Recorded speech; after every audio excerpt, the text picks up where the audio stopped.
Welcome to The Explainer. Today, we're diving into a massive shift in global power, one that didn't happen in the halls of government, but in the silent, powerful hum of computer servers. For decades, for most of the 20th century, the answer to this question was really, really simple. It was pretty much undisputed. And that answer was the United States. With the world's deepest and most liquid capital markets, the U.S. government held what was basically a monopoly on securities regulation. If a global company wanted to raise serious money, there was only one place to go: Wall Street. And that meant you had to play by American rules. Period. But then, this happened. The floor just completely fell out. The U.S. share of global initial public offerings, IPOs, it didn't just dip, it absolutely collapsed. Look at this. From commanding almost half the entire global market in the 90s, its share just plummeted to a tiny 1.7% by mid-2008. So what on earth happened? What could possibly break a monopoly that was locked in for decades? The answer, and this is the interesting part, isn't what you might think. It wasn't some new international treaty. It wasn't a sudden financial crisis. The real cause was something much deeper and way more disruptive. To really get why the system broke, we first have to appreciate just how unbelievably dominant it was. For most of the 20th century, you see, the U.S. wasn't just a player in global finance. For all intents and purposes, it was the game. And this wasn't just about having a strong economy. It was a genuine regulatory monopoly. Think about it. Any company in the world that needed huge amounts of investment to grow had almost no choice but to list on a U.S. exchange. And doing that meant one thing. You had to comply with U.S. laws, like those foundational securities acts from way back in the 1930s. This whole dominance was built on a simple reality. America had the most liquid exchanges. That just means it was the easiest place to buy and sell huge amounts of stock without messing up the price. So, foreign companies were basically captive customers. With no other real options out there, U.S. regulators had very little reason to make their rules cheaper or more efficient. Why would they? They didn't have to. So you have this incredibly entrenched monopoly. What could possibly break it? It wasn't another superpower. It wasn't a new set of laws. No, it was the quiet, relentless, and unstoppable disruption of technology. And this right here really captures the complete shift in thinking.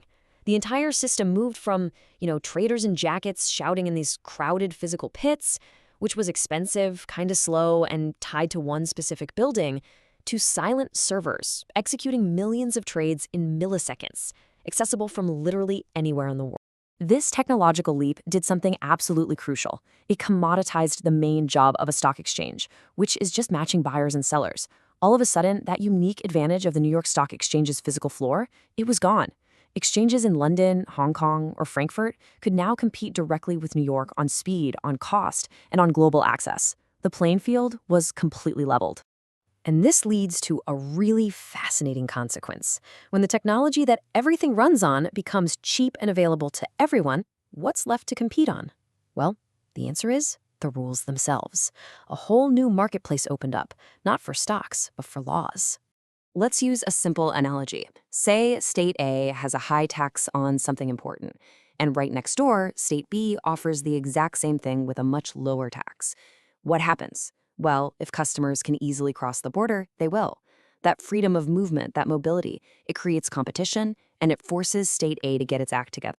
And that is precisely what happened in global finance. Because of technology, capital became incredibly mobile. Companies could now basically drive their stock listing across digital borders, shopping around for the exchange that had the most efficient, most cost-effective regulations. This forced every single country to start competing for their business. Now, this new competition isn't just a chaotic free-for-all. It's actually playing out on two very distinct new battlegrounds. So, on one hand, you have what you could call the public market. This is where entire nations are competing with each other, tweaking their laws to attract listings. But then, there's this other thing. A private market has popped up. As these huge exchanges merge across borders, a great example is when the NYSE merged with Euronext. They can offer companies this incredible choice. List with us, and you can pick your regulatory menu. You want US rules? Fine.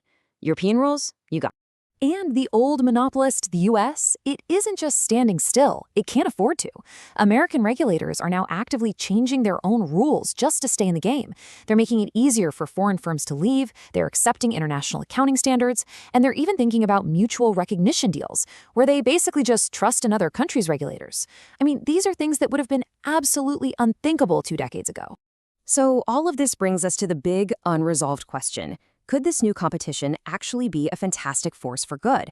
It might pressure regulators all over the world to create smarter, more efficient rules that help businesses grow while still protecting investors.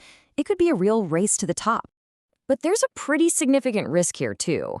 The big fear is a race to the bottom, where countries start slashing essential investor protections in this desperate scramble to attract business, and in the end, just make global markets riskier for all of us. But one thing is absolutely certain. The era of a single author writing the global financial rulebook is over. Technology completely shattered that monopoly. Now, for better or for worse, that rulebook is kind of like an open source project, constantly being rewritten by market forces. And the real question we're left with is, who's going to write the most compelling next chapter? And will it be a story of innovation or a cautionary tale? Thanks for joining this explainer.